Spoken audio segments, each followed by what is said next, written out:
Sí que quiero traer a colación que hoy en día en la historiografía moderna parece que se ha superado algo, la apoteosis de fechas, de batallas, de monarcas, y se tiende más a una historia más descriptiva, una perspectiva progresiva y evolutiva. Así, hoy se habla mucho más de la historia de las instituciones, de la historia de las ideologías, la historia de las culturas.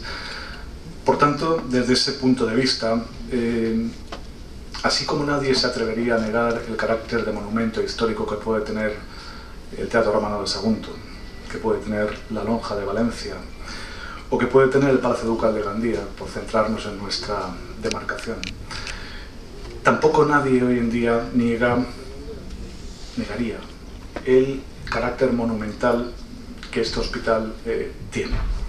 Existe desde 1409, se inviste de todos los parabienes legales y eclesiásticos 1510, 1509, 1511 y subsiste con la lozanía de la experiencia, con la lozanía que la experiencia le ha dado en 2011.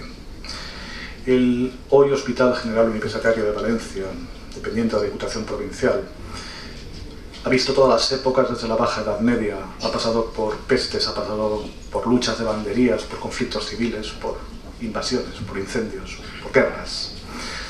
Pero su historia es mucho más que esto, es la historia de quienes lo habitaron, lo atendieron y de quienes en él enseñaron, o lo puedo decir también en presente, de quienes lo habitan, lo atienden y quienes en él enseñan. Historia de hombres y mujeres, historia de ilusiones en la recuperación, historia de dramas domésticos, pequeños dramas domésticos, pero dramas, indudablemente.